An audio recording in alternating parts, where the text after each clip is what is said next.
Students, welcome to my channel Omega Study Centre. हमारा इससे पहले वाला चैप्टर ख़त्म हो गया था जिसमें हमने किया था कि change in ratio by existing partner, कि जब मौजूदा पार्टनर जो हमारे बिजनेस में ऑलरेडी वर्क कर रहे हैं उन्होंने अपनी डीड में, अपनी रेशो में जब कोई चेंज किया तो हमने कौन कौन सी एडजस्टमेंट करनी थी उसके बारे में हमने सारा वो चैप्टर कर लिया है। तो हमने जब से पार्टनरशिप शुरू की है हम सिर्फ एक ही चीज़ को पढ़ रहे हैं कि पार्टनरशिप को कैसे स्टार्ट करते हैं, उसमें अगर ये चेंज आया तो हमने कैसे करना है। आज मैं थोड़ा सा एटमॉस्फेयर चेंज करने के लिए एक नया चैप्टर लेकर आया हूँ, डिसोल्यूशन ऑफ पार्टनरशिप, जिसे हम डिसोल्यूशन ऑफ पार्टनरशिप में क्या होता है। डिसोल्यूशन का मतलब होता है बंद करना। डिसोल्यूशन का मतलब होता है बंद करना। बंद करना मतलब पार्टनरशिप फॉर्म को, अगर हमने फॉर्म को बंद करना है तो हमने कौन कौन सी एडजस्टमेंट्स करनी है उसके बारे में आज हमने अपने टॉपिक में पढ़ना है। तो बेसिकली ये हमारा पार्टनरशिप का वैसे तो लास्ट चैप्टर है, लेकिन मैं पहले करवा रहा हूँ। क्यों? क्योंकि थोड़ा सा मैं चेंज चाहता था ताकि मैं कुछ आपको अलग से करवाऊँ, आपका थोड़ा सा एटमॉस्फेयर चेंज हो जाए। तो फिलहाल हमने हर टाइम यही सीखा कि हमने पार्टनरशिप को स्टार्ट कैसे करना है, अगर पार्टनर ने ये चेंज किया तो हमने कैसे कैसे एडजस्टमेंट्स करनी है। और आज हमारा टॉपिक है, हमने अगर बिजनेस को बंद करना हो तो हमने कौन कौन सी एडजस्टमेंट्स करनी है। तो डिसोल्यूशन में हमारे पास दो चीज़ें होती हैं। बेसिकली हम क्या करते हैं, हम डिसोल्यूशन को पढ़ लेते हैं। तो दो टॉपिक हैं, एक तो है डिसोल्यूशन ऑफ पार्टनरशिप ओनली, मतलब अगर पार्टनरशिप को हम डिसॉल्व कर रहे हैं तो एक आ गया डिसोल्यूशन ऑफ पार्टनरशिप फॉर्म। आप पार्टनरशिप फॉर्म भी बोल सकते हो और फॉर्म भी बोल सकते हो। डिसोल्यूशन ऑफ फॉर्म मतलब अगर हमारा बिजनेस ही बंद हो जाए, इसमें क्या डिफरेंस है। हम क्या करेंगे, कई बार क्या करते हैं स्टूडेंट्स, मैंने जो देखा है अपने एक्सपीरियंस में कि बच्चे सिर्फ और सिर्फ डिसोल्यूशन को देखकर उसके अकॉर्डिंग ही आंसर कर देते हैं। तो आपको ऐसे कंफ्यूज नहीं होना। डिसोल्यूशन का मतलब कोई शक नहीं कि बंद करना होता है, खत्म करना होता है। बंद करना, खत्म करना, आप कुछ भी बोल सकते हो, लेकिन किस चीज को खत्म करना तो हमें ये भी तो देखना पड़ेगा ना। मान लो अगर आपको सिर्फ पार्टनरशिप दी है, अगर पार्टनरशिप दी है तो इसका मतलब क्या है, पार्टनरशिप डीड, मतलब जो टॉपिक हम ऑलरेडी कर चुके हैं। कौन सा टॉपिक किया था हमने, reconstitution of partnership is equal to dissolution of partnership. मतलब अगर किसी पार्टनर की रेशो की वजह से, या किसी पार्टनर के आने जा जाने की वजह से, या किसी पार्टनर के मरने की वजह से हमारी पार्टनरशिप डीड में कोई चेंज आ रहा है तो उसे हम क्या बोलेंगे, डिसोल्यूशन ऑफ पार्टनरशिप। तो इसकी एग्जांपल मैं पहले भी बहुत बार आपको दे चुका हूं कि अगर ए बी पार्टनर है 5:3, उन्होंने रेशो चेंज की 3:5, फिर भी क्या है, रिकॉन्स्टिट्यूशन ऑफ पार्टनरशिप, मतलब डिसोल्यूशन ऑफ पार्टनरशिप। अगर पहले 3 पार्टनर थे, उनमें से एक पार्टनर रिटायर हुआ या उसकी हो गई डेथ, कुछ भी मान लो, फिर भी क्या होगा, डिसोल्यूशन ऑफ पार्टनरशिप। लेकिन अगर 2 पार्टनर थे, उन्होंने एक पार्टनर को और प्लस कर लिया, मतलब 3 पार्टनर बन गए, तो फिर भी क्या होगा, डिसोल्यूशन ऑफ पार्टनरशिप। लेकिन डिसोल्यूशन ऑफ पार्टनरशिप फॉर्म में क्या होगा, जहां पर आपको डिसोल्यूशन ऑफ फॉर्म आ गया, उसका मतलब क्या है, आपने दुकान का शटर डाउन किया, डाउन करने के बाद यहां पर लगा दिया लॉक, यहां पर लग गया लॉक। मतलब जब हम अपने बिजनेस को परमानेंटली बंद कर देते हैं उसके बाद हमारा बिजनेस कंटिन्यू नहीं रहेगा, उसे हम क्या बोलते हैं, डिसोल्यूशन ऑफ पार्टनरशिप फॉर्म। आपको क्लियर हुआ? डिसोल्यूशन ऑफ पार्टनरशिप का मतलब क्या था कि पार्टनर्स के बीच कोई चेंजेस आ रहे हैं, बिजनेस को कोई इफेक्ट नहीं हुआ, लेकिन पार्टनर्स ने अपने एग्रीमेंट में कुछ चेंजेस किए हैं, लेकिन बिजनेस हमारा कंटिन्यू चल रहा है। और उसके ही ऑपोजिट अगर हमारा बिजनेस इफेक्ट हुआ है, अगर हमारा बिजनेस अफेक्ट हुआ है और हमारा बिजनेस बंद हो गया, तो उसे हम क्या बोलेंगे? Dissolution of partnership firm. तो ये था हमारा topic, dissolution of partnership firm. तो इसके बीच और डिफरेंस क्या हो सकते हैं? जो हमारा डिसोल्यूशन ऑफ पार्टनरशिप है ये वॉलंटरी होता है। वॉलंटरी का मतलब क्या होता है? मतलब अपनी इच्छा से, मतलब ये हमेशा अपनी इच्छा के अनुसार ही चलेगा। मतलब अगर पार्टनर्स चाहते हैं कुछ चेंज करना अपनी डीड में तो कर लेंगे, लेकिन हमारा फर्म का बंद होना, मान लो इसमें वॉलंटरी भी हो सकता है और कंपलसरी भी। तो सर कंपलसरी कैसे हो सकता है? वॉलंटरी और कंपलसरी, क्योंकि देखो आपको नॉर्मल सी बात है, आपको पता है कि वॉलंटरी तो हो ही सकता है, क्योंकि अगर मान लो मैं बिजनेस चला रहा हूं और मेरा मन कर रहा है कि मैं बिजनेस को बंद कर दूं, मैं बिजनेस को नहीं करना चाहता, तो मैं क्या करूंगा? मैं बिजनेस को बंद कर दूंगा। तो बिजनेस को बंद कर दूंगा तो वो हो गया वॉलंटरी। लेकिन कंपलसरी कैसे होगा? Order by court. Court order क्यों देगा?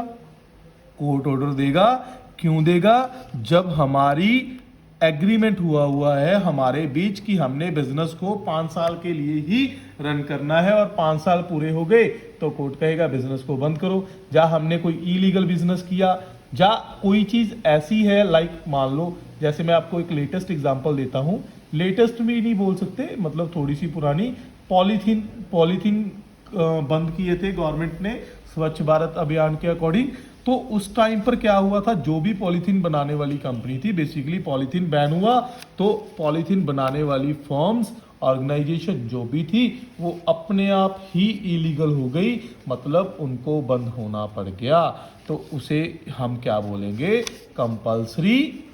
Compulsory dissolution, wound up. तो ये हो गया हमारा मोड ऑफ डिसोल्यूशन। उसके बाद हमारे पास आ गया नेक्स्ट कॉन्टिन्यूटी, मतलब हमारा बिजनेस कॉन्टिन्यू रहेगा या नहीं रहेगा। इसमें बिजनेस क्या रहेगा? कॉन्टिन्यू रहेगा और इसमें डिसकॉन्टिन्यू हो जाएगा। मतलब हमारा बिजनेस बंद हो गया लेकिन हमारा बिजनेस चलता ही रहेगा, हमारा बिजनेस बंद नहीं होगा। सिर्फ और सिर्फ पार्टनर्स के बीच हुई जो एडजस्टमेंट्स हैं वो हमारी चेंज हुई हैं और कुछ नहीं। उसके बाद हमारे पास आया हमारी बुक्स के बारे में। हमारी बुक्स के बारे में क्या करेंगे? बुक्स में क्या करना है? हमने एडजस्टमेंट्स करनी है।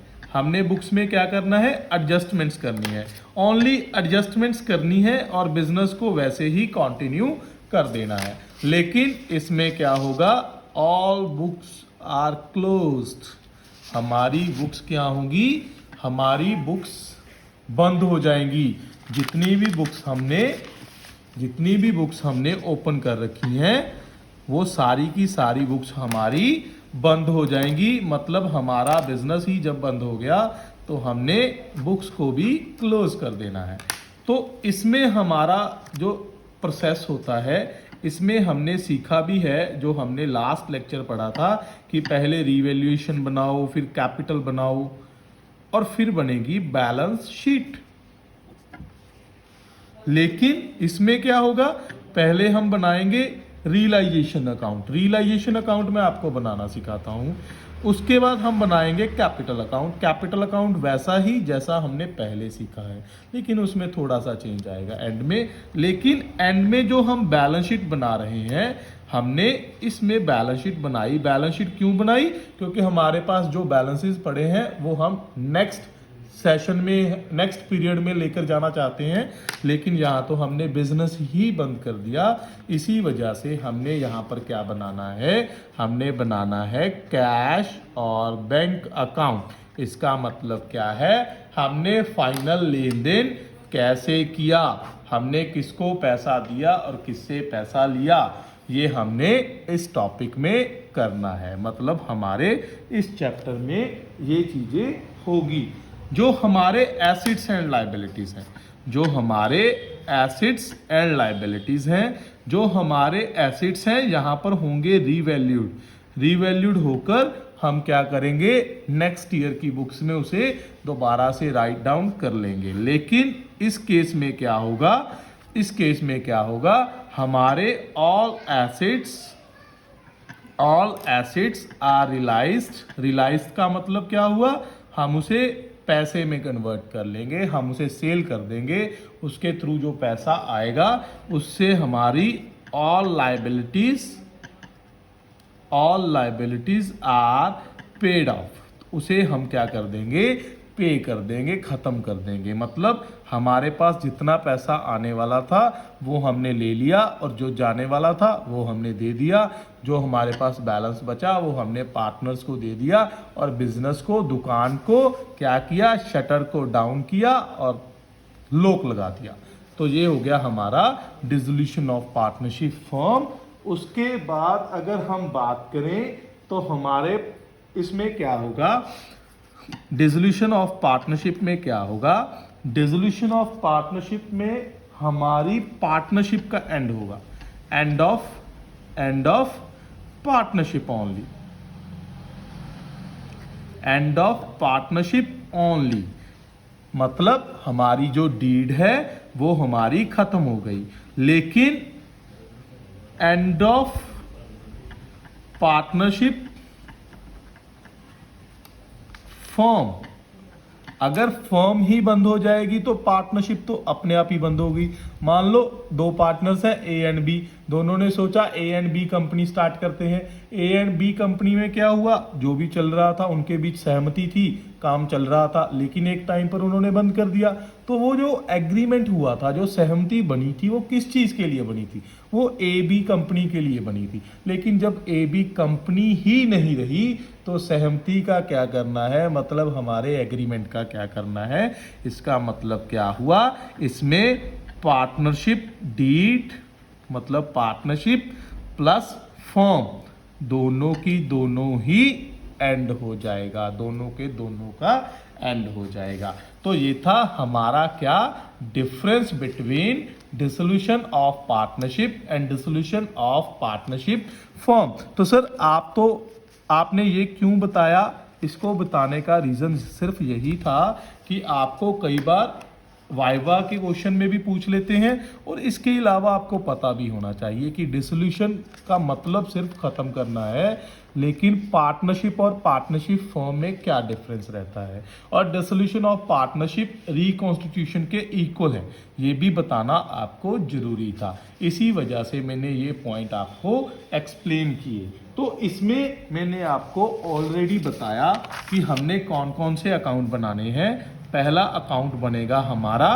Realisation account and second account हमारा बनेगा कैपिटल अकाउंट। इसमें हम क्या करेंगे, पहले रियलाइजेशन में हमारे एसेट्स को सोल्ड करेंगे एंड लायबिलिटीज को पेड ऑफ करेंगे, और इसके बाद हम पार्टनर्स का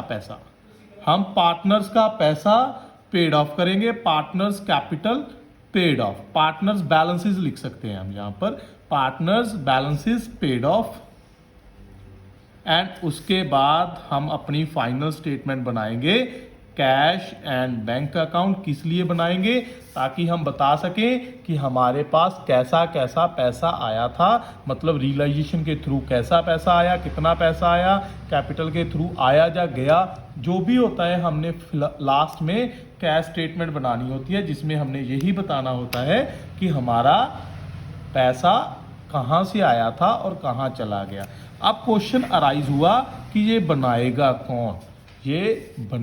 कौन। सबसे पहले मैं आपको प्रोसेस बताता हूं कि अगर बिजनेस को बंद करना है तो एक पर्सन होता है जिसका नाम होता है लिक्विडेटर। लिक्विडेटर ने इस बिजनेस को क्या करना है, बंद करना है। वो क्या होता है, वो एक कॉमन पर्सन होता है। कॉमन पर्सन का मतलब क्या होता है, मान लो ए और बी। देखिए हमने क्या पढ़ा, हमने पढ़ा कि वॉलंटरी और कंपलसरी, अपनी इच्छा से भी बंद हो सकता है और कंपलसरी भी हो सकता है। इच्छा से कौन बंद करता है, इच्छा से या तो दो रीजन हो सकते हैं, या तो बिजनेस कॉन्टिन्यू लॉस से सफर कर रहा है, बिजनेस कॉन्टिन्यू लॉस से सफर कर रहा है तो हम क्या करेंगे, बिजनेस को बंद कर देंगे। लेकिन इन केस आपस में सहमति बननी बंद हो गई, मैं सिर्फ एक बात पूछता हूं कि अगर दोनों में सहमति बननी बंद हो गई तो कौन बताएगा कि जो एसिड सेल हुआ, मान लो एक मशीनरी थी जिसकी कीमत हमारी किताब में 1 लाख रुपया थी, लेकिन वो 1.5 लाख की बिकी या 80,000 की बिकी, मान लो बी ने सेल की, तो क्या ए उस पर ट्रस्ट करेगा कि बी ने 80,000 की सही बताई है, 90,000 की सही बताई है? क्योंकि उनमें तो पहले ही डिस्प्यूट आ चुका है, वो पहले ही एक दूसरे पर ट्रस्ट करना बंद कर चुके हैं। तो इसी वजह से एक कॉमन पर्सन, देखो अगर कॉन्टिन्यू लॉस की वजह से बंद हो रहा है तो हो सकता है ये दोनों में एक खुद को अपॉइंट कर ले, मतलब ए और बी की सहमति से बी को अपॉइंट कर ले कि लिक्विडेटर बन जा तू, हो सकता है, और ए और बी की सहमति से ए को अपॉइंट कर ले। लेकिन अगर ये दोनों के बीच डिस्प्यूट है, दोनों एक दूसरे पर ट्रस्ट नहीं करते हैं, तो क्या होगा, एक थर्ड पर्सन आएगा जिसको हम लिक्विडेटर अपॉइंट करेंगे। ये सारा काम realization, capital and cash account, सारा काम कौन करेगा, लिक्विडेटर करेगा। तो सर थर्ड पर्सन आकर ऐसा क्यों करेगा, वो उसको क्या जरूरत पड़ी है आकर किसी के काम में दखल देने की या अपना टाइम खराब करने की? तो इसके बदले उसे क्या मिलता है, लिक्विडेटर को रेमुनरेशन मिलती है। रेमुनरेशन टू लिक्विडेटर, वो अपना पैसा लेकर, लिक्विडेटर वो अपना पैसा पहले लेकर जाएगा, सैलरी मिलेगी उसे। रेमुनरेशन का मतलब क्या है, सैलरी मिलेगी, वो सैलरी लेकर जाएगा या कमीशन मिलेगा, जो भी आपको क्वेश्चन में गिवन होगा उसके अकॉर्डिंग उसे पैसे मिलेंगे। तो ये था हमारा डिसोल्यूशन ऑफ पार्टनरशिप का, पार्टनरशिप फॉर्म का पहला लेक्चर। उसके बाद हम स्टार्ट करेंगे कल के लेक्चर में हमारे न्यूमेरिकल्स। अगर किसी को कुछ समझ नहीं आया तो आप कमेंट बॉक्स में कमेंट करके पूछ सकते हो, और वीडियो को लाइक एंड शेयर करना मत भूलना। थैंक यू स्टूडेंट्स, मिलते हैं हम अपने नेक्स्ट लेक्चर में।